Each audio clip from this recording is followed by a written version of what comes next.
저는 오늘 이 본문 말씀을 가지고서 구원 이야기 네 번째, 불가항력적 은혜라는 말씀을 제목을 가지고 말씀을 증거하고자 합니다. 하나님께서 오늘 이 수요 예배에도 말씀을 통하여서 큰 은혜 주실 줄로 믿습니다. 여러분, 저는 은혜하면은 떠오르는 이야기가 있습니다.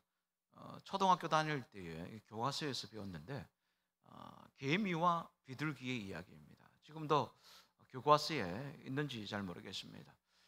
개미가 이제 물에 빠져서 허우적대고 있으니까 비둘기가 이것을 발견을 하고 나뭇잎을 떨어뜨려 주는 거예요. 그래서 개미는 비둘기가 내려준 그 나뭇잎 때문에 다시 살 수 있게 되어진 것입니다. 그 은혜는 어떤 은혜냐? 비둘기가 베풀어 준 은혜였습니다. 그래서 그 은혜가 하늘에서 내려온 은혜였고, 그 비둘기가 베풀어 준 그 은혜 때문에 비둘기가 그 나뭇잎을 붙잡음으로써 살게 되는 은혜를 받게 되는 것입니다. 여러분, 은혜라고 하는 표현은 성경에 자주 등장하는 것을 볼 수가 있습니다. 그래서 은혜는 하나님께서 우리 인간들에게 베풀어 주시는 사랑, 긍휼, 인내, 용서, 또 구원을 말을 하는 것입니다. 계속해서 우리가 칼빈주의 5대 교리에 대하여서 설교를 듣고 있는데, 저도 하다 보면 참 어려워요. 근데 이 교리가 참 중요한 것이 무엇이냐? 여러분, 이 교리가 우리 대한예수교 장로의 합동, 또 우리 인동교회가 어떤 교리를 적용을 해서 신앙생활을 하고 있는지, 이것을 알아야만 우리가 각종 이단 사상에도 빠지지 않고 신앙생활을 잘 하게 되는 것입니다. 전무제불성이라고 했죠. 전적 타락, 무조건적 선택, 제한적 속죄, 불가항력적 은혜, 성도의 견인, 이 5가지에서 제가 전적 타락, 무조건적 선택, 제한적 속죄, 이 3가지는 제가 말씀을 드렸고요. 또 중요한 것이 있는데 불가항력적 은혜라는 것입니다. 여러분, 불가항력이라고 하는 말이 무슨 말이겠습니까? 거부할 수가 없다라는 사실입니다. 즉, 하나님께서 구원하시기로 작정된 자들에게는 하나님께서 은혜를 베풀어 주시는데, 아무리 사악한 인간이라도 그것을 거부할 수가 없고 그 은혜를 받아들이게 된다는 것입니다. 왜냐하면 하나님께서 먼저 그를 변화시켜 주시기 때문입니다. 여러분, 그렇기 때문에 불가항력적 은혜는 하나님께서 죄인을 향한 효과적인 부르심을 말을 하는 것입니다. 죄인을 살리는 구원이 바로 하나님의 부르심에 있다는 것입니다. 사랑하는 우리 성도 여러분, 구원은 우리가 찾는 것이 아니에요. 우리가 하나님을 스스로 찾을 수가 없습니다. 그러면 무엇이냐? 하나님께서 우리를 찾아와 주시는 것입니다. 그것을 우리가 어디서 알 수 있느냐? 신구약 성경을 통해서 알 수가 있습니다. 신구약 성경에 보니까 하나님께서 각종 사람들을 찾아가 주시고 그들을 만나 주시고 그들을 변화시켜 주는 것을 볼 수가 있습니다. 먼저 아담이 하나님께서 먹지 말라 한 그 선악과를 따먹고 나무 아래에 숨어 있었을 때 하나님께서 아담아 부르시면서 그 나무 아래에 숨어 있는 아담에게 가서 가죽옷을 입혀 주시죠. 그 다음에 아브라함, 이삭, 야곱, 요셉, 모세, 여호수아, 이 사람들을 하나님께서 만나 주시고 변화시켜 주시고 각 선지자들을 다 만나 주셔가지고 그들을 부르시고 그들을 변화시켜 주시는 것을 볼 수가 있습니다. 신약에 가서 보니까 사울이 어떻게 했습니까? 다메섹 도상에 예수 믿는 사람들을 잡으러 가다가 이제 그곳에서 예수님께서 사울아 사울아 그러면서 사울을 만나 주심으로 말미암아 사울이 그 만나 주심으로 변화가 되어서 바울로 이름이 되고 오늘 놀라운 복음의 전도자가 되는 것을 보게 되는 것입니다. 그리고 동일하게 그 주님께서 오늘 연약하고 죄 많은 우리들을 찾아와 주신 것입니다. 우리를 찾아와 주셔서 정말로 죄로 말미암아 지금 죽으면 지옥 갈 그런 존재들인데 하나님께서 우리에게 은혜를 베풀어 주심으로 말미암아 예수님을 믿게 하여 주셔서 오늘 우리가 지금 죽어도 천국 갈 수 있는 복된 구원을 오늘 우리들에게 허락하여 주신 줄로 믿습니다. 여러분, 죄인을 구원하는 것은 삼위일체 하나님의 사역입니다. 여러분, 삼위일체 송가라는 그 찬양을 아십니까? 저는 이 삼위일체 송가 이 찬양을 부를 때마다 하나님께서 창세전에 회의를 딱 거행을 하셔가지고 누구를 택할 것인지 그런 모든 회의를 거행을 했다는 것을 알 수가 있습니다. 1절 가사에 보니까 이런 가사가 있어요. 하나님이 선택하셨고, 그 다음에 예수님이 구속하셨고, 성령님이 인치셨으니 삼위일체 하나님 자녀. 여러분 무슨 말입니까? 하나님께서 장세전에 너는 내 백성이다, 우리가 이 땅에 태어나기도 전부터 먼저 다 예정을 해 놓으셨다는 것입니다. 그래서 오늘 삼위일체 하나님께서 우리의 모든 구원 사역에 여러분 참여하신다는 사실을 여러분 항상 기억하시기를 바랍니다. 그래서 성부 하나님께서 선택을 하시고 예정을 하시고 그리고 독생자 예수 그리스도를 이 땅에 보내주셨죠. 그래서 성자 아들 그 예수님은 때가 참에 이 땅에 오셔서 연약하고 죄 많은 우리들을 위하여서 보혈로 값을 치름으로 말미암아 하나님의 자녀로 삼아주신 것입니다. 그래서 여러분 저와 오늘 우리 성도님들은 다 하나님의 아들과 딸들인 것입니다. 그래서 이런 선택과 구속만으로 이 하나님이 원하시는 구원이 완성되지가 않습니다. 그럼 무엇이 있어야 되느냐? 잃어버린 죄인들이 여러분 다 돌아와야 되는 것 아니겠습니까? 그런데 죄인은 스스로 하나님 앞으로 결코 돌아올 수가 없습니다. 따라서 죄인을 구원하시는 하나님의 그 계획에는 성령 하나님의 행동하심과 또한 새롭게 하시는 사역이 들어 있습니다. 그래서 성령 하나님께서 오늘도 자신이 하나님으로부터 선택되었다는 것을 모르는 자들에게 다 인치심을 가하시는 거예요. 그래서 그 예수 그리스도께서 성취하신 그 구속을 그 자들에게 하나님께서 예정하신 자들에게 다 적용을 하신다. 여러분 이 사실을 기억하시기 바랍니다. 여러분 혹시 넉넉히 길을 가다가 전봇대에 부딪혀 본 적이 있습니까? 요즘은 이 핸드폰을 여러분도 잘 아시겠지만 길에서 이 보고 가는 사람들이 많기 때문에 뭐 어른이나 아이들 할 것 없이 그런 사례가 많이 일어나고 있습니다. 아니면 혹시 너무나 이 유리문이 너무나 깨끗하게 되어 있어 가지고 그게 열린 문인 줄 알고 들어가는 경우, 여러분 그게 들어가지겠습니까? 안 들어가지죠. 제가 부산에서 이제 부목사로 사역을 할 때 그 교회는 한 2,000명 정도 모이는 아주 큰 교회였습니다. 근데 거기에 아주 높게 10층짜리로 비전 센터를 지어놨습니다. 그 교회는 그래서 청소하시는 분들이 많아요.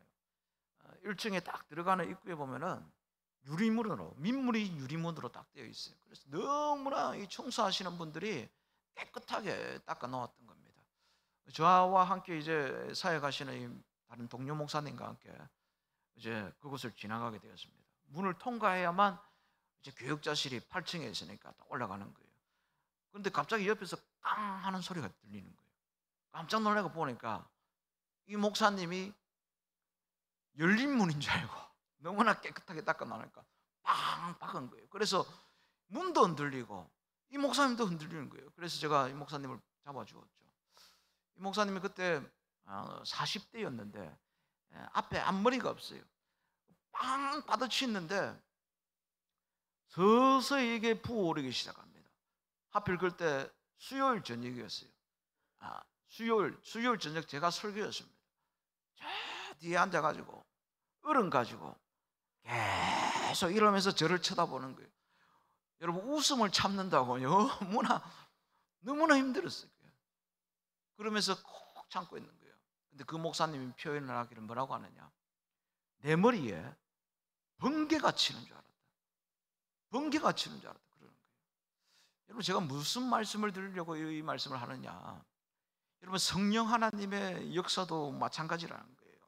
성령님께서 그리스도의 구속을 오늘 죄인인 우리에게 강하게 부딪히게 하고 적용을 하시니까 우리가 여러분 믿음을 얻게 되고 또한 새로운 생명을 얻고 그리하여서 여러분 우리가 구원함을 받게 되어진 줄로 믿습니다. 여러분 바로 여기에 성령님께서 우리를 부르시는 불가항력적 은혜가 등장하게 되는 것입니다. 그래서 성령님께서 우리가 잘 알지 못하지만 어떤 방법을 다 동원해가지고 정말로 바람처럼 불처럼 번개처럼 오늘 성령님의 부르심에 의하여서 택하신 백성들은 결국에는 구원함을 받게 되는 줄로 믿습니다. 여러분 그래서 복음의 부르심에는 두 가지가 있습니다. 먼저 예적인 부르심이 있어요. 복음이 전해질 때 복음으로 부르심은 복음을 듣는 모든 사람들에게 전해지게 되는 것입니다. 요한복음 7장 37절에서 38절에 보니까 명절 끝날 곧 큰 날에 예수께서 서서 외쳐 이르시되 누구든지 목마르거든 내게로 와서 마시라. 나를 믿는 자는 성경의 이름과 같이 그 배에서 생수의 강이 흘러나오리라 하시니. 여러분, 예수님은 오늘 뭐라고 말씀하시냐? 모든 사람들이 차별 없이 나와서 생명수를 마시라, 이렇게 말씀을 해주고 있습니다. 여러분, 구원은 회개하고 예수 그리스도를 믿는 자들에게 모두 다 약속된 것이기 때문인 것입니다.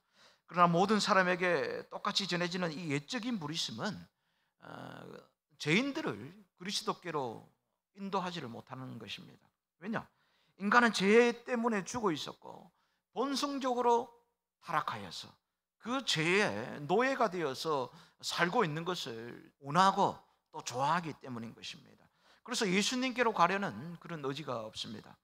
여러분, 우리 인간은 죄의 종이라는 것입니다. 결과적으로 중생하지 못한 자는 복음으로 말미암은 이 초청에 결코 반응하지를 않을 것입니다.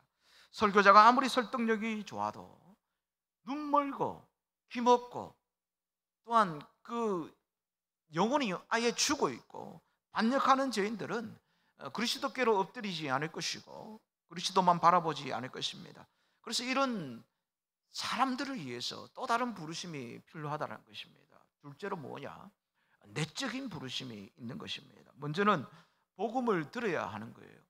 하지만 죄인을 구원하기 위해서는 예적인 부르심에 더하여서 특별히 내적인 그런 부르심으로서 성령의 역사가 있어야 되는 것입니다. 그래서 이러한 내적인 부르심을 통해서 성령께서는 어떻게 죄인들 안에 은혜로 역사하셔서 반드시 예수 그리스도를 믿는 그 믿음으로 죄인들을 인도하시는 것입니다.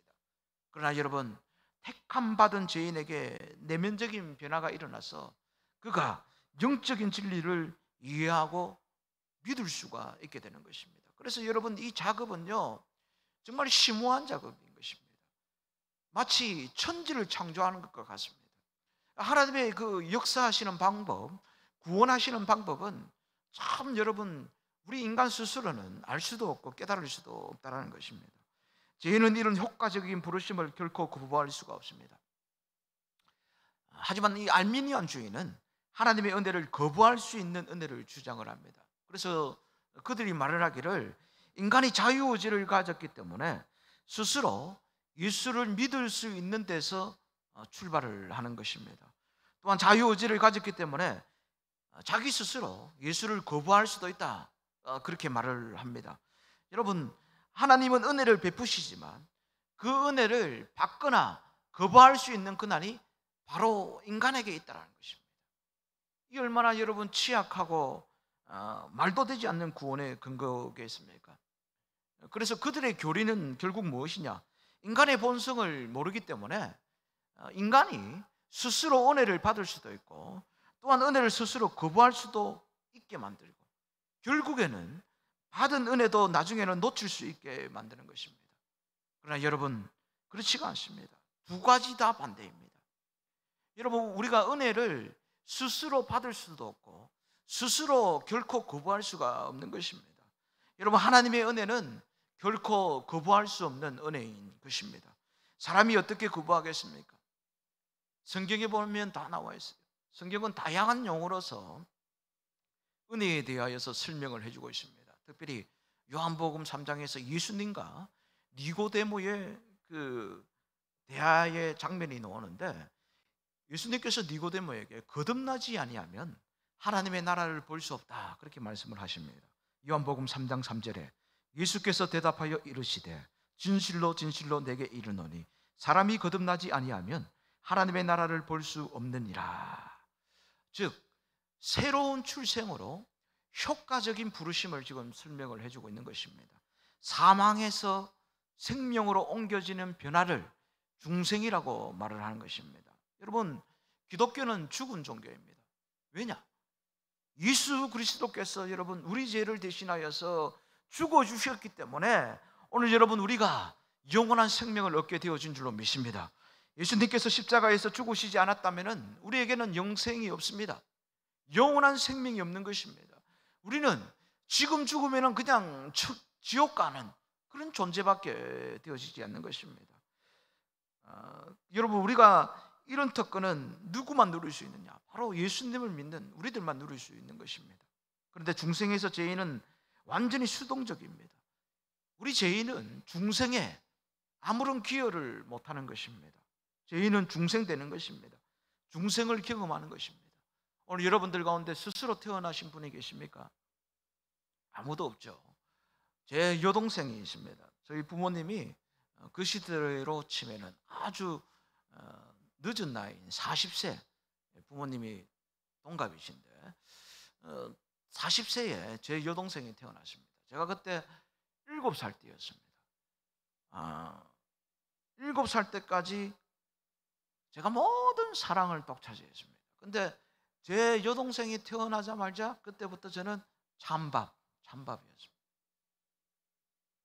그래서 항상 모든 사랑이 제 여동생에게 다 돌아가는 것을 보았습니다.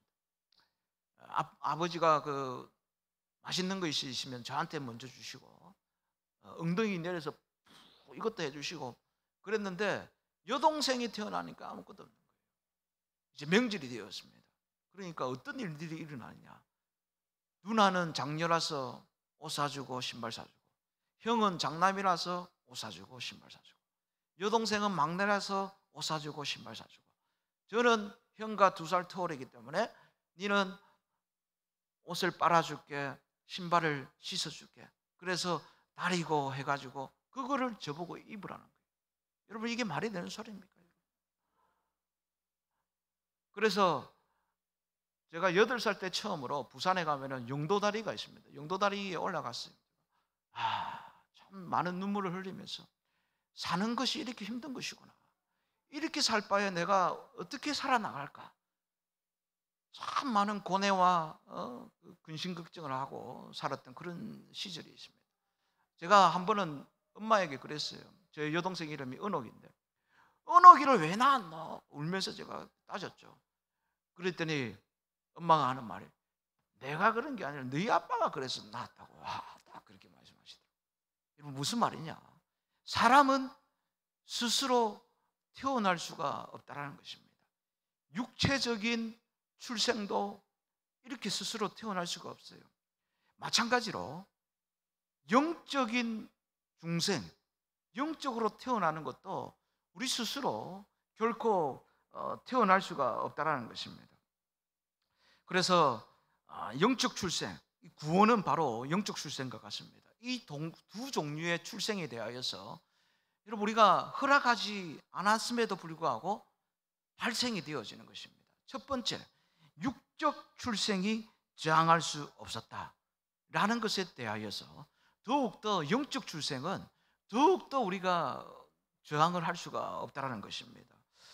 어떤 사람이 아무리 자신이 예수님을 믿지 않으려고 발버둥을 친다고 할지라도 그 사람이 창세전에 예정된 사람이라면 그 사람에게 예수님께서 예수님을 믿을 마음을 주셔가지고 결국에는 여러분 2손 들고 주님 앞에 나오게 되는 것입니다. 그래서 여러분 믿음은 하나님의 주권적인 선물이다라는 사실을 여러분 기억하시기를 바랍니다. 성경을 보니까 믿음으로 말미암아 구원을 얻는다 이렇게 말씀을 해주고 있습니다. 에베소서 2장 8절에 너희가 그 은혜를 인하여 믿음으로 말미암아 구원을 얻었나니 이것이 너희에게서 난 것이 아니요 하나님의 선물이라. 따라서 여러분 인간의 믿음은 구원의 필수 조건인 것입니다. 하지만 구원의 조건인 믿음도 하나님이 주시는 은혜인 것입니다. 하나님께서 인간에게 믿음을 주시지 않으면 우리는 여러분 절대로 이 믿음을 소유하고 가질 수가 없는 것입니다. 따라서 하나님께서 베풀어 주시는 은혜는 저항할 수 없다라고 말을 하는 것은 오늘날 유행하는 가르침과의 내용과 다른 것입니다. 오늘날 복음은 여러분 이렇게 가르칩니다. 하나님께서는 아들을 십자가상에서 죽게 하심으로 구원을 적용할 수 있게 하셨습니다. 하지만 구원은 사람에게 달려 있습니다. 구원받기를 원하는지 아닌지를 결정해야 합니다. 만일 구원받기를 원하고 죄를 회개하고 예수 그리스도를 믿는다면 하나님께서 그 사람을 구원하실 것입니다. 여러분, 이 견해가 잘못된 이유가 무엇이겠습니까? 성경적이지가 않다라는 거예요. 이 말은 여러분, 믿음을 공로로 만드는 것입니다. 무슨 말이냐? 우리 인간이 주님 앞에 나와가지고 그냥 회개하고 그냥 믿은 것 때문에 하나님께서 이 사람이 회개했네, 이 사람이 주님 나 앞에 나왔네, 그래서 베풀어 주시는 그런 보상이 아니라는 거예요. 그게 구원이 아니라는 것입니다. 여러분, 구원이라고 하는 것은 무엇이냐? 자발적으로 받을 수 없는 것입니다. 우리 인간 스스로, 여러분, 아무리 그런 노래도 있잖아요. 돈으로도 못 가요 하나님 나라, 힘으로도 못 가요. 돈과 힘과 아무 명예와 다 투자를 해도 우리 스스로, 여러분, 구원함을 결코 받을 수가 없는 것입니다. 그래서 인간은 하나님께서 주시는 구원을 자신의 노력으로 절대로 얻을 수 없다는 사실을 여러분 기억하시기 바랍니다. 죄인에게는 그리스도를 영접하려고 하는 자발적인 움직임이 없는 것입니다. 믿음도 하나님이 주셔야만 믿는 것입니다. 따라서 전도라고 하는 것이 무엇일까? 전도는 그 사람이 믿는 것까지 책임을 지는 것이 아니라 믿지 않는 사람에게 계속해서 복음을 전하는 것이 바로 전도라는 것입니다. 듣든지 아니 듣든지. 물론 여러분, 우리가 전도하고자 하는 사람에게 최선을 다해야 되겠죠. 물질도 드리고 시간도 드리고 봉사도 하고 최선을 다해야죠. 하지만 그분들에게 하나님이 믿음을 주지 않았다면 절대로 여러분 그분들이 예수님을 믿을 수가 없다는 것입니다. 성경에서 그렇게 말씀을 해주고 있습니다. 바로 오늘 본문 말씀에서 예수님이 뭐라고 말씀하십니까? 오늘 44절에 보니까 나를 보내신 아버지께서 이끌지 아니하시면 아무도 내게 올 수 없으니 오는 그를 내가 마지막 날에 다시 살리리라. 이런 뭐라고 말씀하고 있죠? 성경에 그렇게 되어 있죠. 아버지 하나님께서 그 영혼을 이끌지 아니하시면 결코 예수님을 믿을 수가 없다는 거예요. 확실하게 지금 말씀을 해주고 있는 것입니다. 하나님의 개입이 없으면 죄인들은 복음을 다 거절하는 것입니다. 하지만 하나님께서 개입하여 주시면 그 사람이 새 마음을 얻게 하여서 결국에는 주님 앞에 돌아오게 되는 줄로 믿습니다. 오늘 여러분들 가운데 오랫동안 주님을 거부하다가 이제 매 맞고 이제사 주님 앞에 나오신 분들이 있습니까? 여러분, 하나님의 은혜인 것입니다. 하나님 앞에 감사드려야 되는 것입니다. 그런데 사람은 생각보다 수동적인 것을 거부하는 것입니다.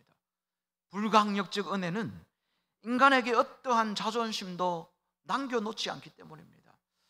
여러분, MBC 기자 출신 이 조정민 목사님이라는 분이 계십니다. 이분이 지금 서울에서 베이직 교회를 개척해가지고 지금 10,000명이 넘는 그런 대형 교회로 그렇게 성장을 시켰습니다. 이분이 자신의 부인이 이제 교회에 갔나 가지 않았나 그것을 확인하러 이제 가려고 특별 새벽 기도해야 하는 그 서울의 온누리교회 있죠. 온누리교회에 가게 됩니다.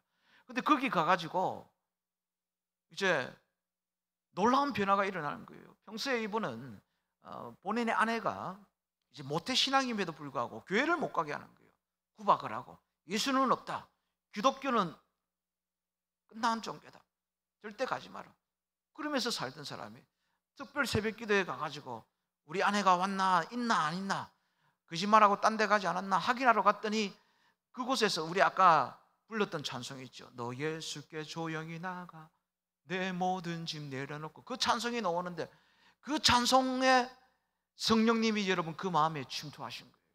완전히, 그러니까 눈물 콧물 흘리면서 그 자리에서 회개하고 결국에는 세례를 받고 목사가 되는 놀라운 기적이 일어났던 것입니다. 여러분, 성령님의 역사가 바로 이것이에요. 여러분, 거절할 수 없는 불강력적 은혜라는 거예요. 불강력적 은혜. 아무리 교만한 사람이라도 하나님께서 택한 백성이라면 결국에는 여러분 주님 앞에 나오게 되는 줄로 믿습니다. 이것은, 믿음은 자랑할 수가 없다라는 것을 의미하는 것입니다. 사실 사람이 할 수 있는 것은 하나밖에 없습니다. 하나님 앞에 무릎을 꿇는 것입니다. 오 주님, 저는 불쌍한 죄인입니다. 왜 저를 구원하시는지 모르겠습니다. 하지만 주님께서 행하셨다는 것을 저는 압니다. 예수님의 은혜가 저를 구원해 주셨음을 믿습니다. 오늘 여러분들은 이런 마음으로 주님 앞에 나오셨습니까? 여러분, 신앙생활은 종교생활이 아닌 것입니다. 성령께서는 여러분이 잃어버린 자다라는 것을 깨우쳐 주시는 것입니다. 성령께서 우리의 비참한 상태를 보여주실 때 바로 그때에 우리는 그리스도를 원하게 되는 것입니다. 마태복음 11장 28절에 수고하고 무거운 짐진 자들아 다 내게로 오라 내가 너희를 쉬게 하리라. 오늘 이 수요 예배에도 여러분 각자의 삶의 현장에서 정말 수고스러운 짐과 무거운 짐을 지고서 주님 앞에 나오셨죠. 여러분, 우리 사람은 그런 것 같습니다. 자기 스스로 다 할 수 있다고 생각을 하는 거예요. 내 힘으로 다 가능하다고 생각을 하는 것입니다. 하지만 자기의 힘대로 안 되고 자기의 생각으로 안 될 때 그때 어떻게 합니까? 결국에는 두 손 높이 들고 주님 앞에 나와서 주님 나를 도와달라고 죄인이 되어서 나오게 되는 것입니다. 그래서 거기서 무릎을 꿇고 죄를 자백하고 기도하는 것입니다. 주님, 제가 할 수 있는 것은 아무것도 없습니다. 내 힘으로는 아무것도 할 수가 없습니다. 주님, 제 손에는 아무것도 가져오지 않았습니다. 저는 오직 주님만 붙잡습니다. 이렇게 기도하는 것입니다. 오늘 사랑하는 이곳에 앉아 계시는 우리 인동교회 성도 여러분들, 여러분, 우리가 다시 한 번 더 오늘 이 저녁에 다시 한 번 더 우리가 죄인임을 우리가 다시 한 번 더 인식하면서 죄로 말미암아 죽을 수밖에 없는 나를 하나님께서 불가항력적 은혜로 나를 구원해 주셨구나. 여러분, 이 사실을 다시 한 번 더 확신을 하시기를 바랍니다. 그래서 오늘도 불가항력적 은혜로 나를 살려주신 영원한 생명을 얻게 하신 그 하나님의 은혜에 감사하면서 더욱더 살아갈 수 있는 복된 우리 모두가 다 되시기를 간절히 소망합니다. 아멘. 기도하겠습니다.